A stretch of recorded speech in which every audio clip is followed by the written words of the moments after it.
Olá, está no ar o Semana Legislativa, nosso jornal, com as notícias que marcaram a semana na Câmara e também na nossa cidade. Vamos aos destaques da edição de hoje. Transtorno de desenvolvimento da linguagem. Vereadores aprovam um projeto que cria semana de conscientização sobre a condição que afeta a comunicação de 7 a cada 100 crianças. Estimativa do Instituto Nacional do Câncer aponta que em 2025 o Brasil deve registrar 73 mil casos de câncer de mama. O dado revela a urgência em adotar medidas de prevenção. Microcrédito a empreendedores pretos e pardos registrou alta de 150%. Os dados são do Banco do Povo Paulista. Ministério da Educação prepara projeto que propõe proibir o uso do celular nas escolas do país. Especialistas falam sobre a proposta. Seja muito bem-vindo ao Semana Legislativa.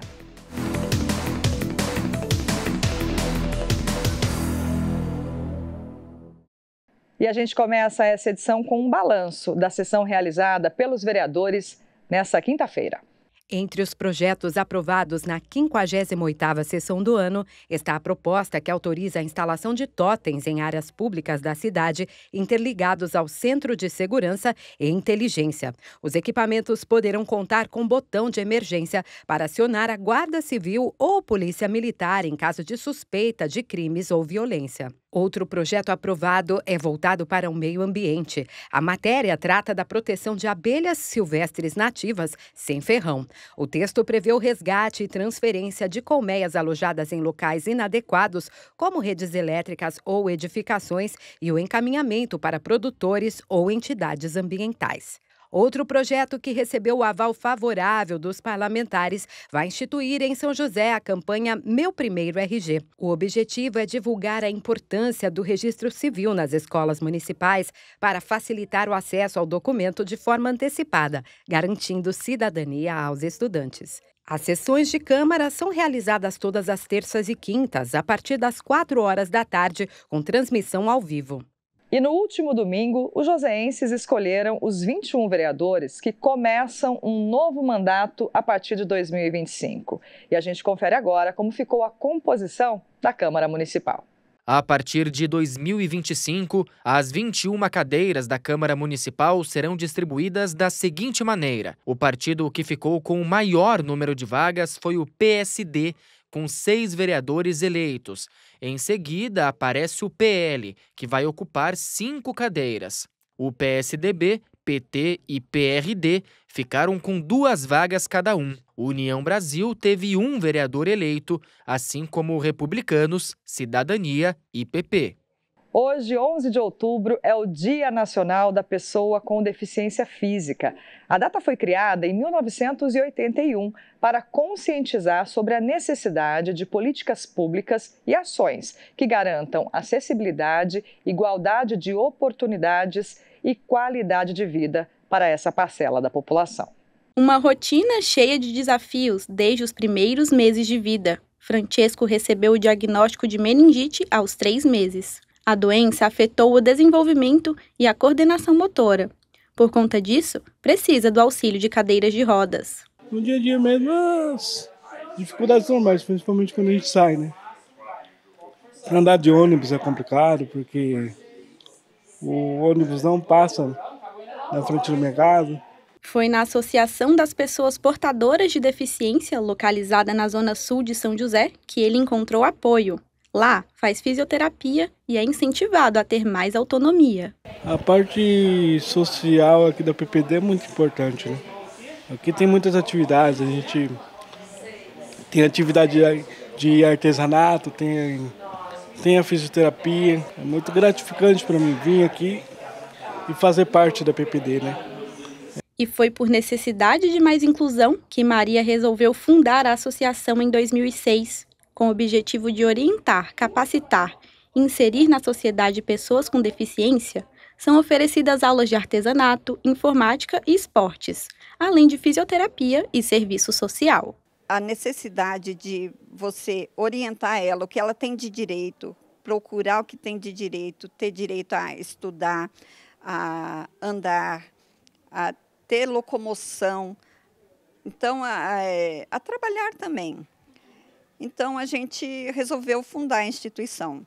O trabalho da Maria é uma das ações voltadas para acolher pessoas com deficiência na cidade. Além de ações práticas, também foram criadas campanhas educativas como o Dia Nacional da Pessoa com Deficiência Física.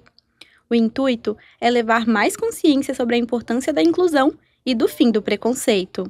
O Dia Nacional da Pessoa com Deficiência Física é comemorado em 11 de outubro. O Brasil tem mais de 18 milhões de pessoas com deficiência, segundo uma pesquisa do IBGE de 2022.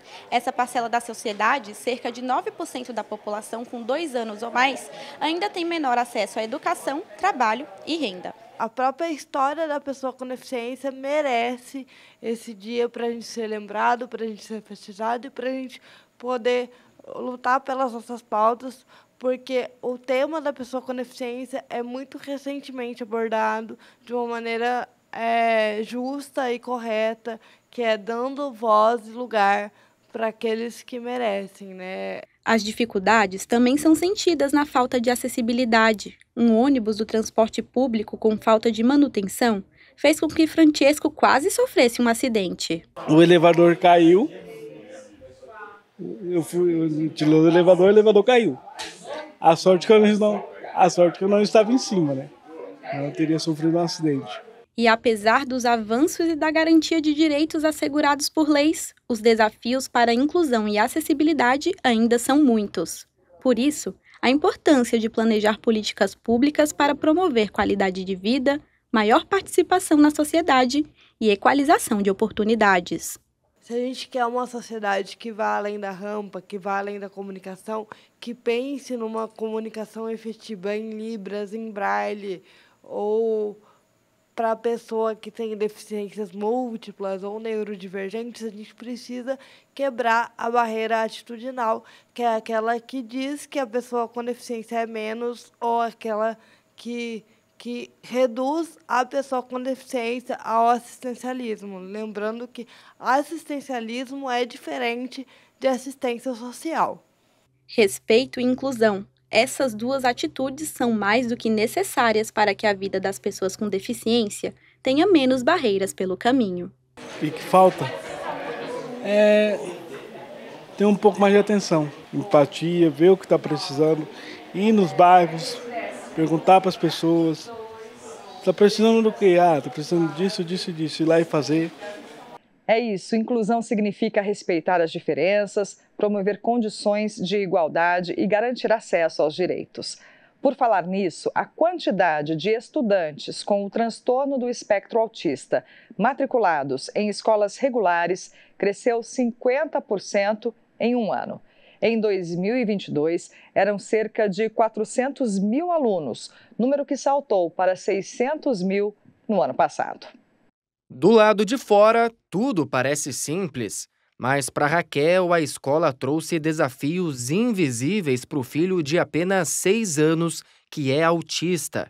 No ano passado, eu resolvi procurar por escolas particulares, né, que eu acreditei que fossem acolher melhor o meu filho, né, principalmente nessa questão de barulho, né, porque tem escolinhas que têm poucas crianças, né, mas a gente enfrentou uma grande dificuldade, né, porque essas escolas não oferecem a assistente terapêutica, um acompanhante para criança autista.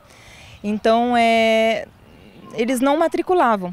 Dados do Censo de Educação Básica apontam que de 2022 a 2023, o número de crianças e adolescentes autistas matriculados em sala de aulas comuns aumentou 50%, saltou de 405 mil para 607 mil. Em 2017, não chegava nem a 90 mil. Apesar dos números positivos, a inclusão que as crianças autistas precisam vai além do espaço físico. É necessário um atendimento especializado.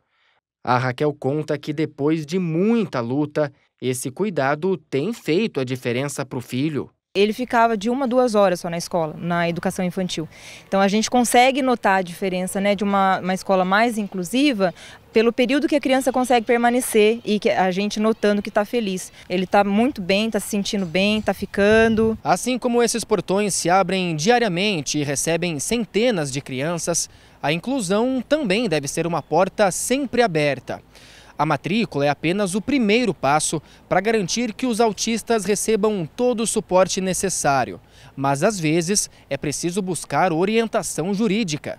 Quem entende bem essa realidade é o Emerson, advogado especialista nas causas que envolvem pessoas com autismo. Nós temos 2 momentos que os pais procuram bastante o auxílio de um advogado especialista. O primeiro deles é na matrícula, com uma certa dificuldade em conseguir a matrícula, principalmente depois que eles revelam ao colégio que o filho é autista. E o segundo momento é depois que tem-se a matrícula, o filho já está matriculado, já está ali no colégio, independente do horário, e o colégio não consegue manter aquela criança em sala de aula, que é o maior absurdo de todos, e depois o desenvolvimento dessa criança naquela sala de aula.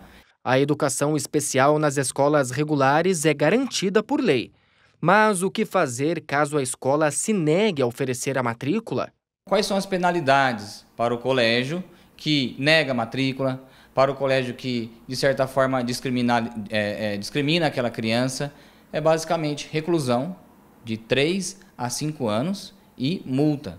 E em meio a tantas dúvidas sobre como lidar com essas questões, as redes de apoio também destacam a importância de acolher os pais irresponsáveis. Williams, que é pai atípico, considera que o acompanhamento emocional para as famílias é essencial. Segundo o estudo do CDC, que é o Departamento de Saúde norte-americano, ele diz que a carga psicológica de uma pessoa que tem um filho com TEA e fica com ele 24 horas por dia ali, é comparada à carga psicológica de um combatente em guerra. Então, a gente precisa de uma rede de apoio que cuide do cuidador. Você cuidando do cuidador, ele estando bem, a gente sabe que ele vai conseguir ajudar o teu filho, o teu neto, enfim, aquele autista que ele cuida. E em meio à busca por inclusão, o pedido do Williams vai além das políticas públicas. Respeito e o fim do preconceito são grandes aliados nessa luta. Uma empatia. Pergunte para essa tua vizinha, teu vizinho que tem um filho autista, se ele está bem.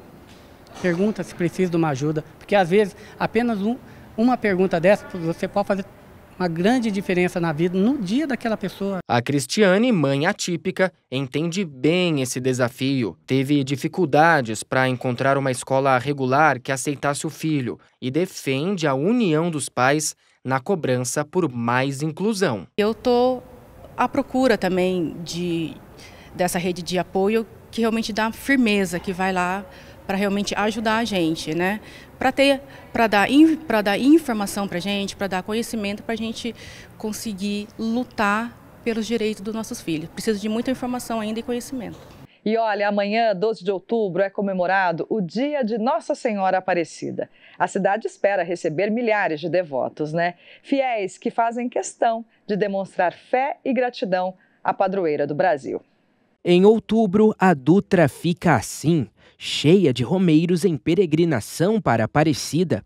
E às margens da rodovia é possível encontrar diversos pontos de apoio aos fiéis. Essa tenda, por exemplo, fica no quilômetro 147. Foi criada pelo Abílio em 2016. Todos os anos, são cerca de 20 dias de serviço voluntário. Nós oferecemos massagem, comida, café, descanso, tudo que tiver um banheiro, chuveiro, né? Em vez de quando uma ambulância, nós temos aqui também. Todos que passam por aqui assinam essa lista. Só nos primeiros 10 dias já foram cerca de 3.000 pessoas.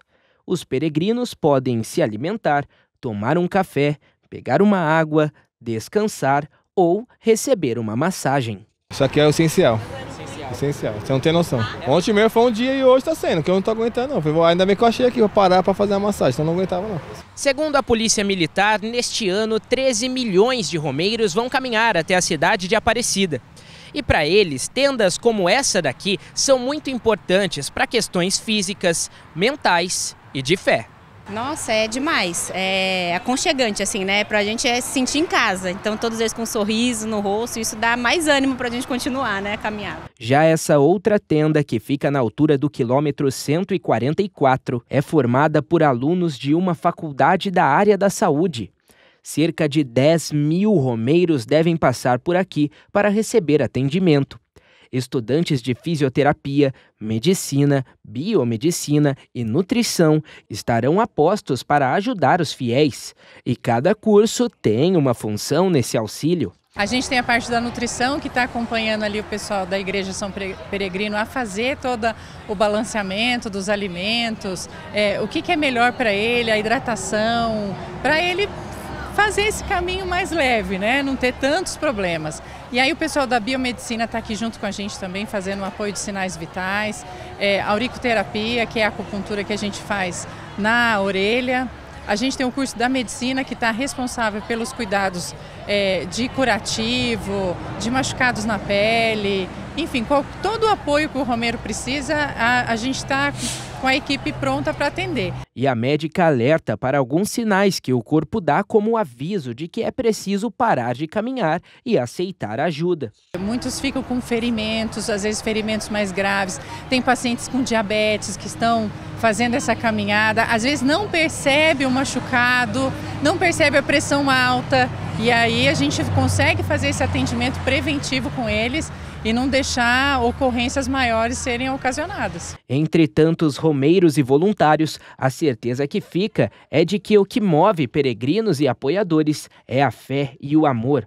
Nas tendas, histórias são divididas. A interação e a oração se tornam motivação, tanto para quem segue até a Aparecida, quanto para quem permanece por aqui para atender os próximos que vão passar. Muitas histórias, muito gostoso, muito prazeroso. E essas pessoas conseguem colocar a gente para cima. Parece que quando você está acabando a energia, que nem eu senti um pouco o joelho, você acha que você vai parar, e quando você chega aqui e vê o que o pessoal está fazendo para dar esse impulso para a gente continuar, isso é fundamental. Pois é, em uma caminhada longa como essa, cheia de desafios físicos e emocionais, toda ajuda é bem-vinda, né? Muito bonito ver as demonstrações de fé e solidariedade. E no próximo bloco a gente fala sobre o transtorno de desenvolvimento da linguagem. Vereadores aprovam semana de conscientização sobre a condição que afeta o processo de comunicação das crianças. É já já.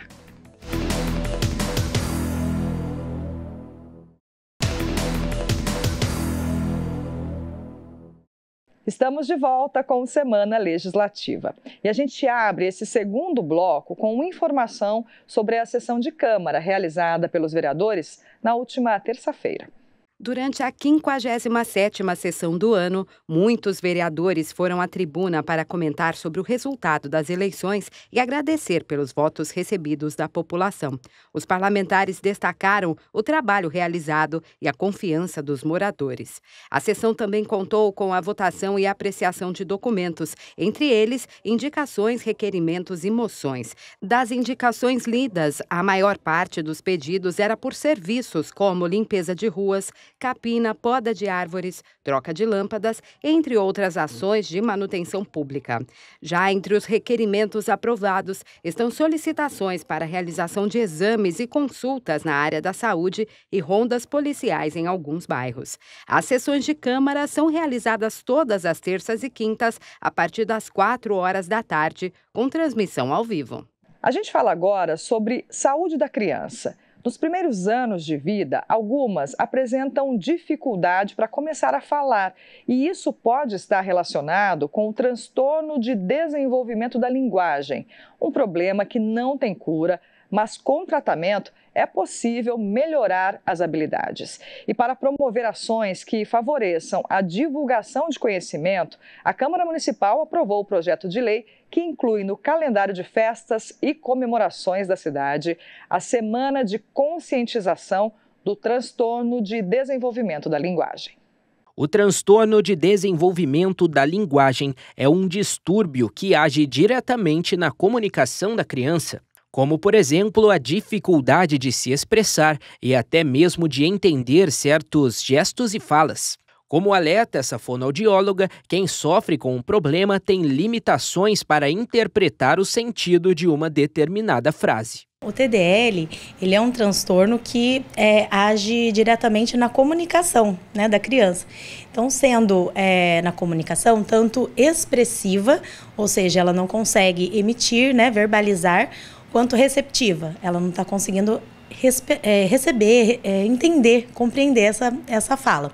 Os principais sinais do transtorno são fáceis de serem detectados. Esse pediatra destaca alguns sintomas que podem ser percebidos até mesmo em casa. Essas crianças também têm alterações sensoriais, alterações motoras, desde muito cedo, alterações na comunicação e na interação comunicativa, seja pela parte verbal, na produção de palavras, mas também na produção de gestos diminuídos. Crianças que têm uma dificuldade em olhar para outras crianças também têm essa condição. Então, toda a condição não verbal da criança precisa ser avaliada junto com desabilidades, especificamente na produção de palavras e na produção linguística, de maneira geral, colocar palavras em ordem ou fazer narrativas, e também na parte compreensiva, crianças que não respondem ao nome, crianças que não olham, crianças que têm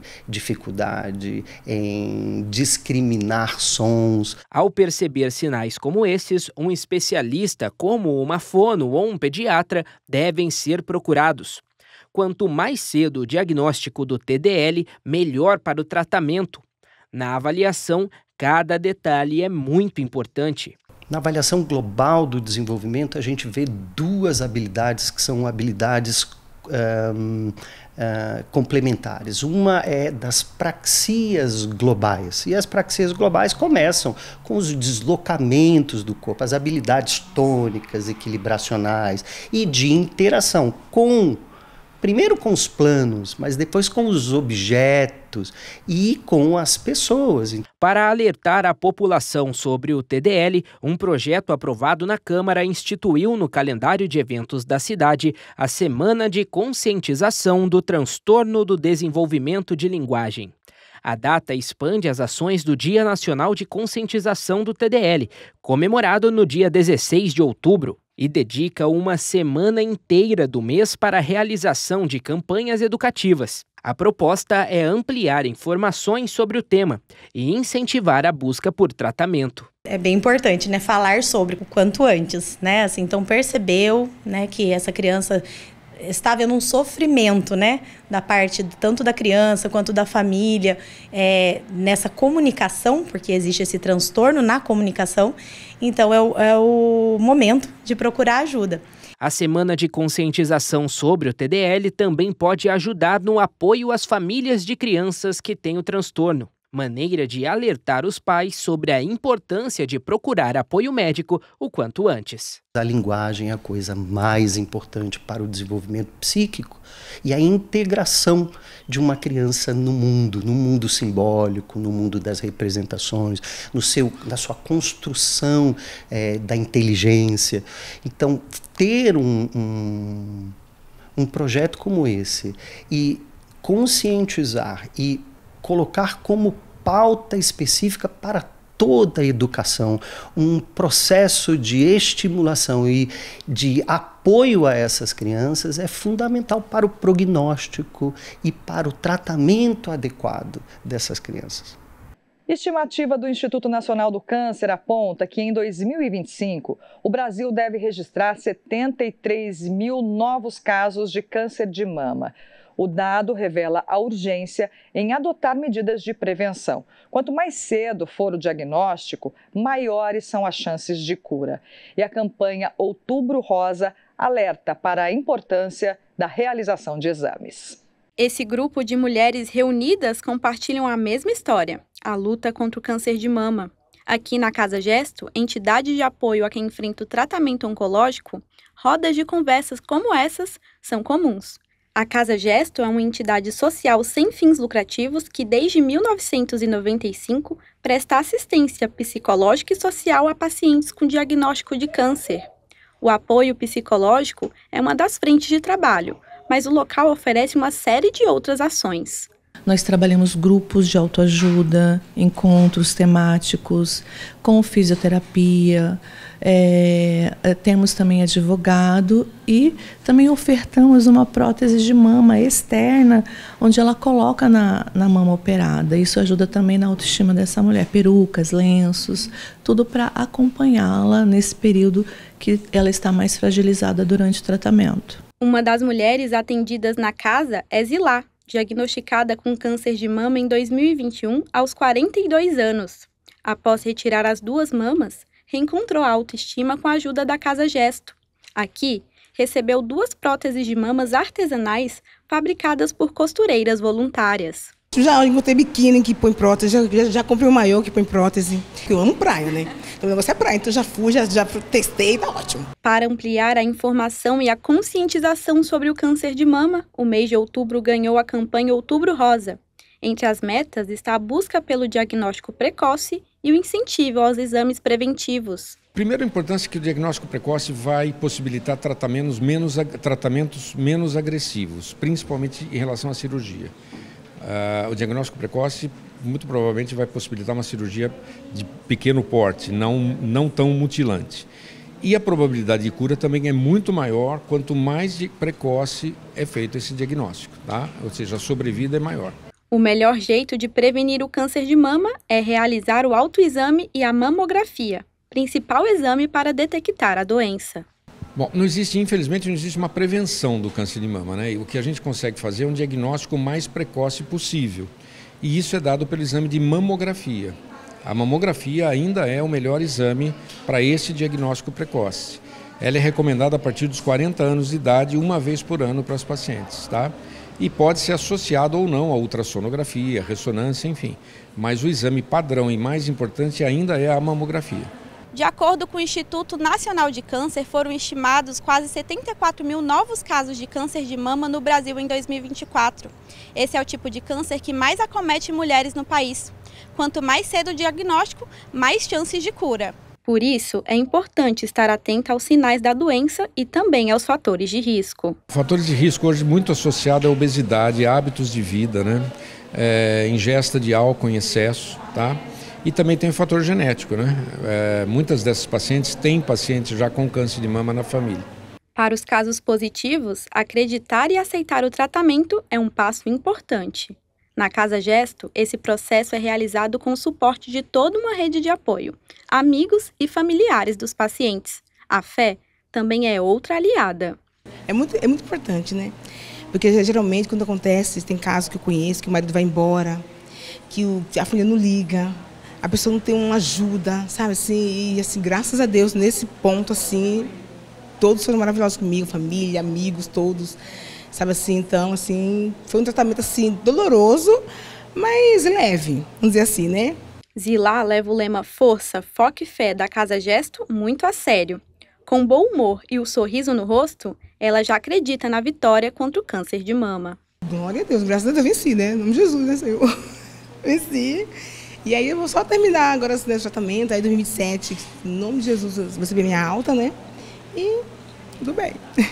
Vamos mudar de assunto agora para falar sobre meio ambiente. A expedição Ondas Limpas na Estrada, que percorreu o litoral do Brasil e contou com a participação de pesquisadores da USP e voluntários de organizações não governamentais, apresentou resultados preocupantes. 91% do lixo coletado pelo estudo é composto de plástico. A maior parte são itens descartáveis e embalagens não reutilizáveis. Sabe aquele refrigerante geladinho que você toma? Onde você costuma descartar a embalagem? As latas ou qualquer outro material que não vão para o lixo poluem todo o meio ambiente. É claro que o maior prejuízo é a perda das espécies, né, animais, a causar doenças em nós, seres humanos, mas a perda econômica é muito significativa.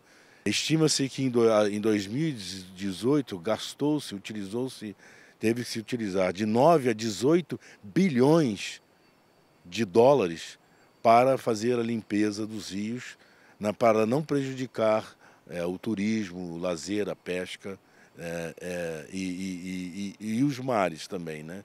Aqui em São José dos Campos, o lixo descartado de maneira irregular acaba nos rios e córregos. Mas esse problema não acaba por aqui, viu? Toda essa sujeira é levada pelas águas e percorre centenas de quilômetros até atingir o litoral. Um impacto que vai muito além das fronteiras da nossa cidade. No caso do Paraíba do Sul, né, olhando para a calha principal do rio, ele vai desembocar, né, vai desaguar lá em Atafona, que é distrito de São João da Barra, no Rio de Janeiro.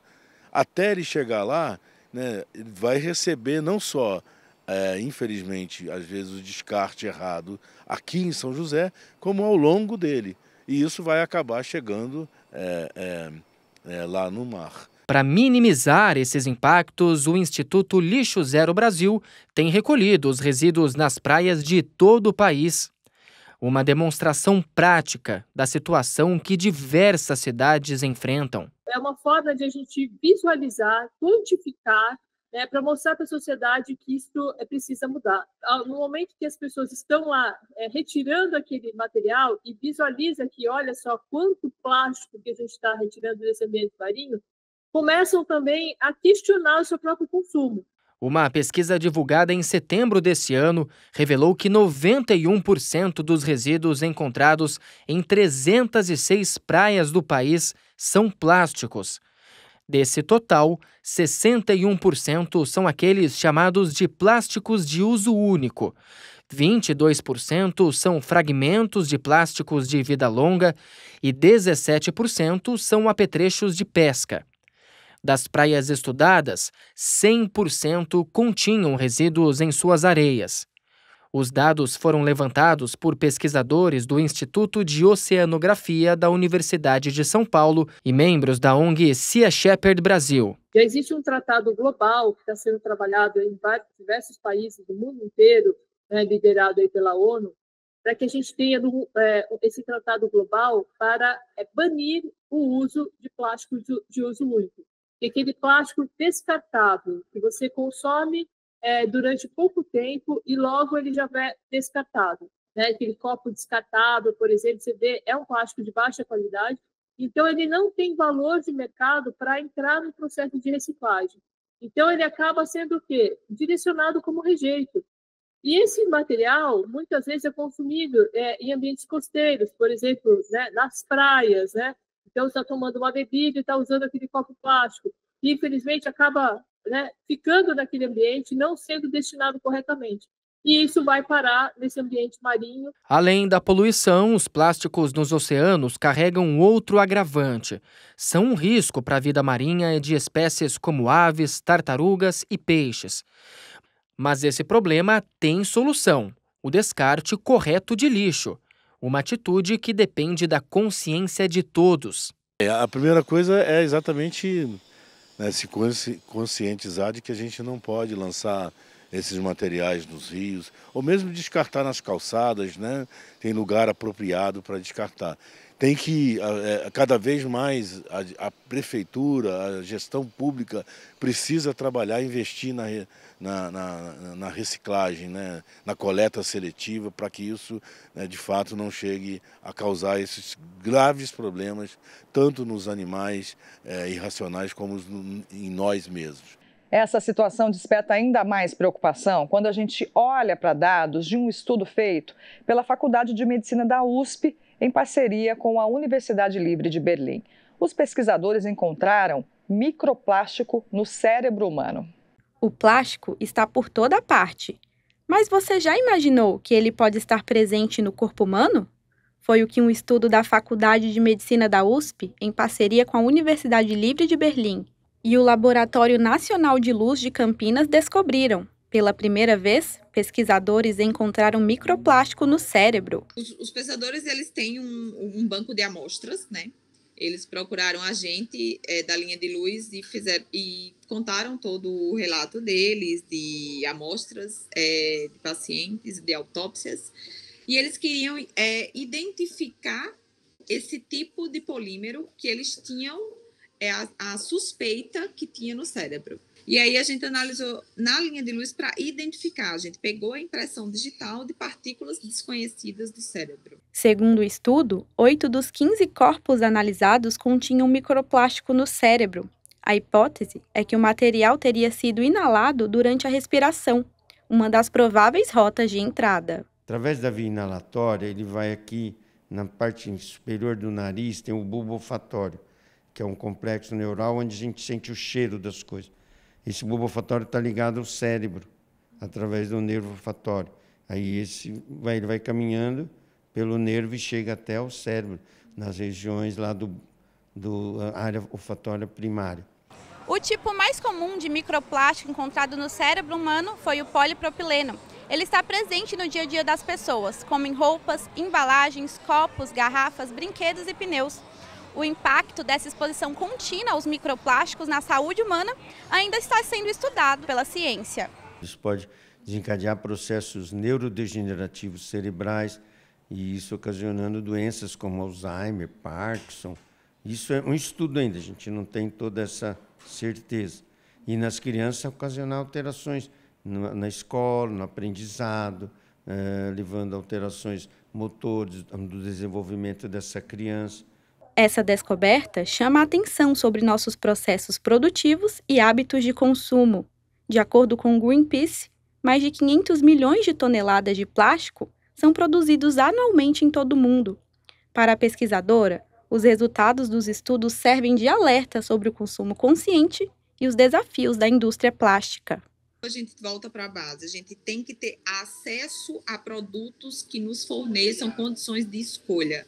A gente tem que ter o poder de escolher utilizar ou não. Então, hoje, alguns produtos a gente não tem esse poder de escolha.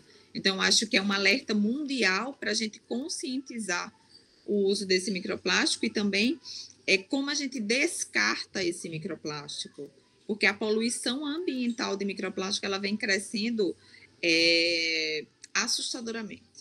Mas como usar menos plástico no dia a dia, se ele está presente em quase tudo? Isso depende de políticas governamentais, de empresas, utilizar cada vez menos o plástico, descartar o plástico com certa seriedade, reciclar esse plástico de maneira adequada, né?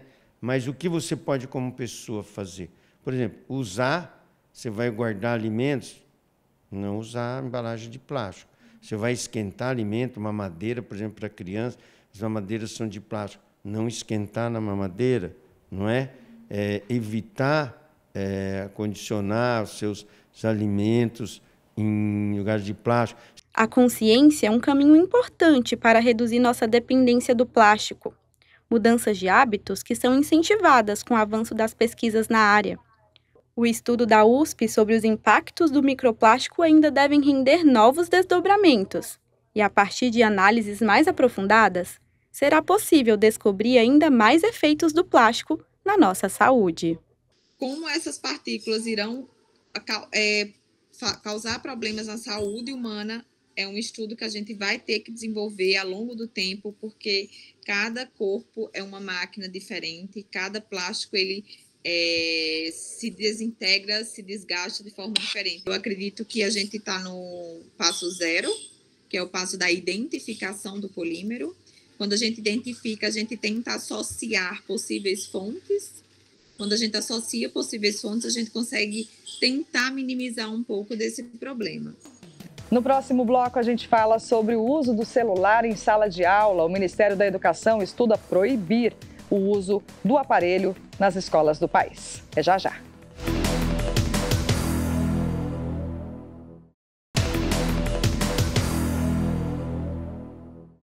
Estamos de volta com Semana Legislativa. E olha, dados da PNAD Contínua, a Pesquisa Nacional por Amostra de Domicílio, realizada entre 2013 e 2023, mostram que o número de empreendedores negros aumentou 22% no país. E o acesso ao crédito também cresceu. Em 2024, o microcrédito a empreendedores pretos e pardos registrou alta de 150% no Banco do Povo Paulista. Um cacho de cada vez. É assim que o negócio da Juliana não para de crescer. O salão dela é especializado em beleza afro, cabelos crespos, cacheados e ondulados. A empresa, que hoje prospera, começou pequena. Foi com a ajuda do microcrédito para empreendedores que ela viu uma oportunidade. Como a gente começou com um trabalho esse meio de fundo de quintal, demorou um pouco, né, até a gente conseguir estruturar para ir atrás desse microcrédito. Então, fizemos cursos no Sebrae, entendemos a necessidade de formalizar o negócio, então abri um MEI, e aí foi nesse momento em que a gente disponibilizou esse primeiro microcrédito, para a expansão mesmo do nosso espaço físico e de atendimento. O sucesso por aqui é reflexo do movimento conhecido como afroempreendedorismo, o empreendedorismo protagonizado por pessoas negras. Para aqueles que sonham abrir um negócio, a facilidade no acesso ao crédito faz muita diferença. E para quem é do ramo da Juliana, existem até financiamentos próprios. O Banco do Povo Paulista registrou um crescimento de 150% nas operações da linha Empreenda Afro entre janeiro e julho desse ano, na comparação com o mesmo período do ano passado. No total, foram liberados mais de R$ 4.500.000. A linha é voltada para pessoas negras e pardas e impulsiona negócios em fase inicial ou de expansão. E o mercado do afroempreendedorismo está mesmo em alta. Segundo dados da PNAD Contínua, a Pesquisa Nacional por Amostra de Domicílios, o número de empreendedores negros aumentou 22% em 10 anos, entre 2013 e 2023. Mesmo diante dessa evolução, o acesso ao crédito ainda é apontado como principal dificuldade. Muitas optam pelo empreender justamente por falta de oportunidades da CLT. De serem funcionárias formais, tá? Ter emprego formais. E aí elas acabam partindo para empreender, desde que seja da sapataria, de salão, loja e assim por diante. Então, ter uma linha de crédito que facilita, que estimule, é extremamente importante. Porque muitas pessoas, muitas empreendedoras hoje, elas têm todo o conhecimento já passado dos avós, dos pais, dos tios, e aí quer pôr em prática. E falta o principal, que é o quê? O financeiro. O apoio do poder público também é fundamental para incentivar o afroempreendedorismo. Em 2023, a Câmara aprovou um projeto de lei que autoriza o Poder Executivo a instituir o Programa Municipal São José Afroempreendedor. Entre os objetivos está o desenvolvimento de estratégias e ações para o fortalecimento dos empreendedores negros. Para a advogada, a participação do poder público é uma ferramenta indispensável para garantir a igualdade social. Hoje, quando você fala em mercado de trabalho, as pessoas que estão menos qualificadas são as pessoas pretas, por falta de oportunidade. E aí, ter essas políticas públicas em todas as áreas, em todos os âmbitos, desde de cursos, de especialização, de capacitação, de empreendedorismo, de financiamento, de estímulo, é extremamente importante. A Juliana segue otimista com o crescimento do salão de beleza e já planeja futuros investimentos. Para isso, diz que vai contar com o microcrédito do Banco do Povo mais uma vez. Já abrimos uma segunda unidade. Apesar, de todas as dificuldades que o pequeno empreendedor tem, é preciso sempre avançar. Então, a gente tem um segundo braço do negócio lá no litoral, em Caraguá, que é a minha irmã Jana, que atende lá.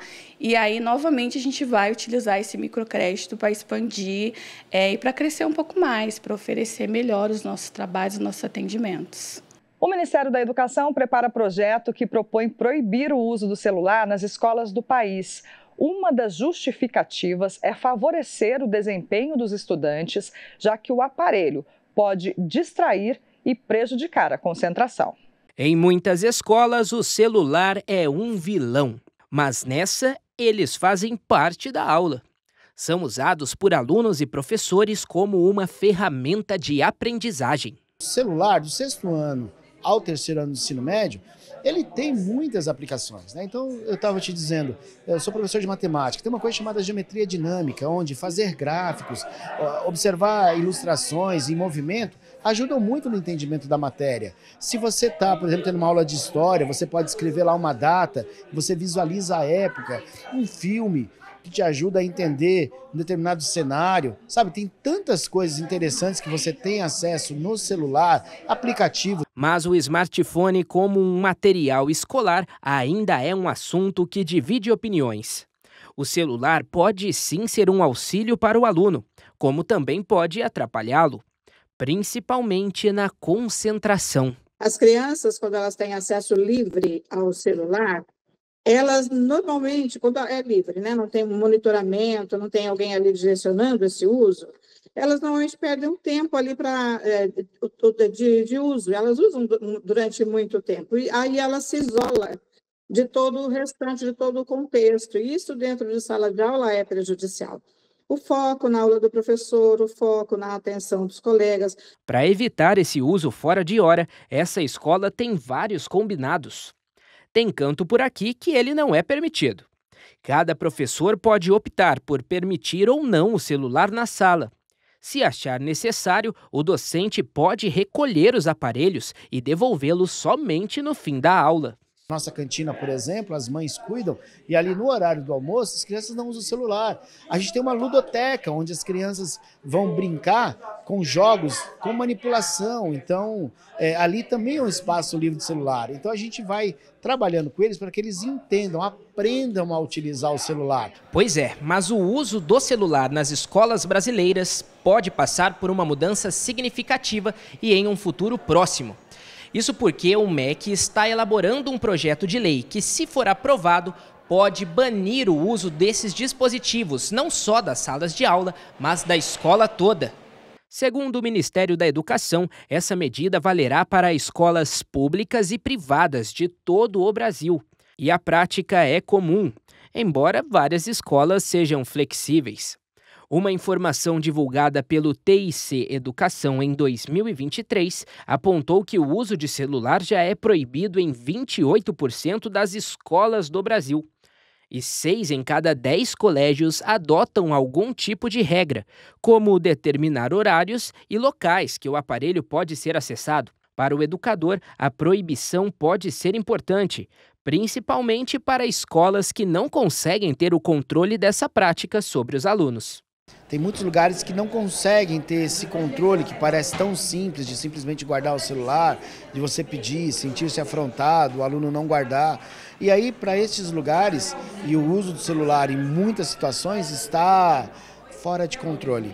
Então, há de se entender, há de se dar autonomia, né, para os ambientes. Talvez com alguma autonomia seja algo interessante. Já a neuropsicopedagoga destaca que proibir o uso do celular pode evitar uma desigualdade de aprendizagem na sala de aula. Nem todas as crianças têm acesso a smartphone, nem todas as crianças têm acesso à internet. Quando isso começa a ser uma barreira para a aprendizagem, ele passa realmente a não ser efetivo. Mas alguns alunos não aprovaram muito a ideia. Para eles, o celular se tornou peça fundamental para a organização e análise de conteúdos nas aulas. Eu acredito que possa sim ter essa inserção do celular como uma ferramenta de aprendizado, porque eu estou no segundo ano do ensino médio, existem muitas obrigações, muitas tarefas, muitas matérias, e eu acredito que o celular é uma ferramenta muito importante para me organizar na escola.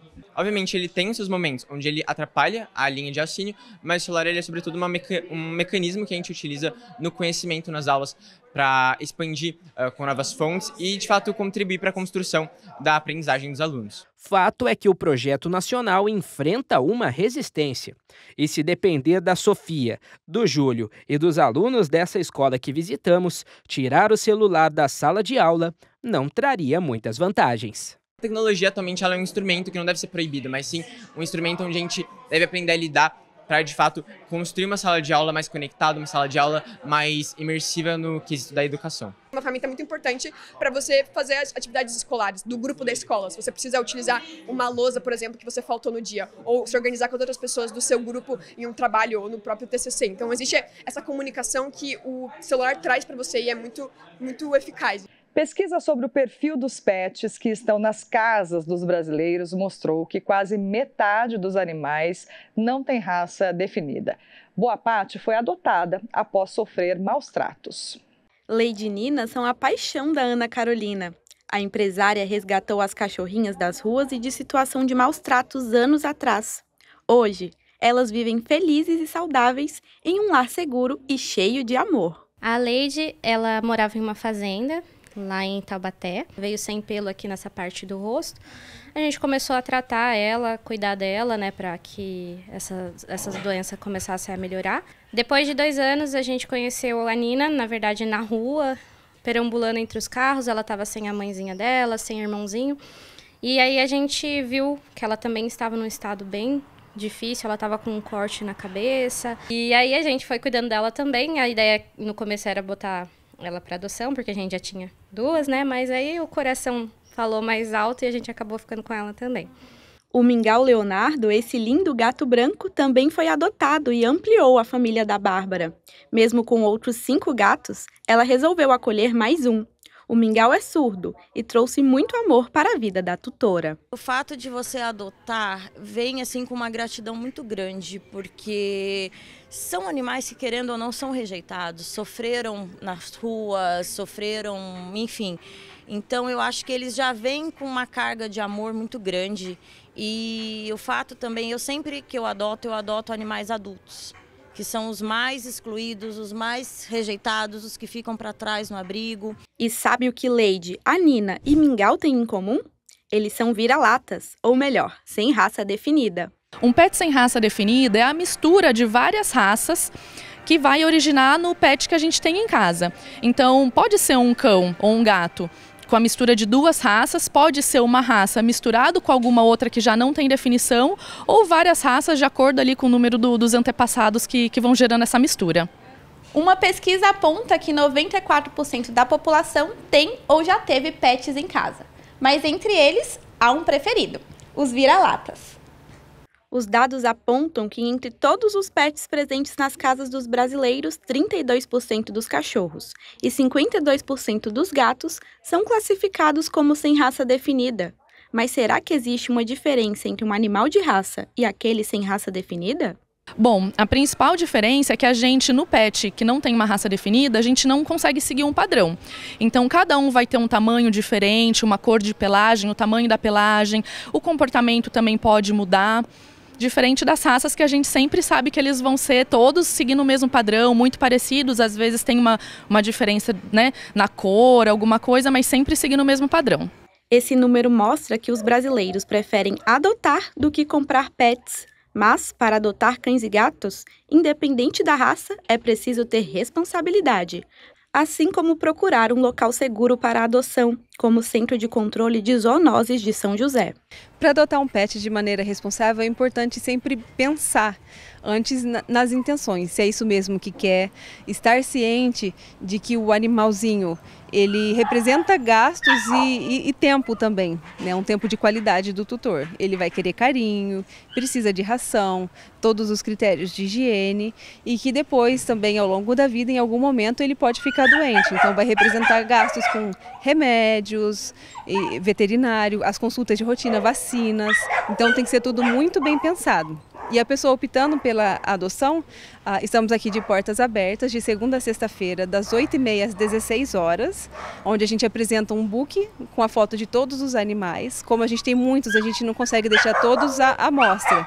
Mas daí a pessoa, optando por um animal que ele viu no book, a gente traz o animalzinho para uma interação. Os pets fazem parte da família da maioria dos brasileiros, assim como da Ana e da Bárbara. O amor e gratidão que os bichinhos transmitem em receber um novo lar é sentido por todas as famílias. Eu brinco que eles são os mais amorosos, que eles sabem que eles são os que mais sofrem preconceito.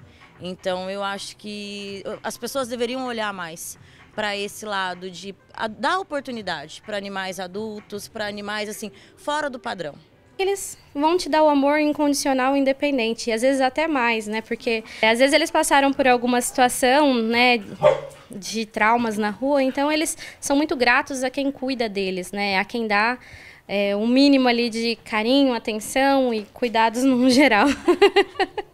E o Semana Legislativa termina aqui. Se quiser rever as reportagens, basta acessar o nosso canal do YouTube TV Câmara SJC.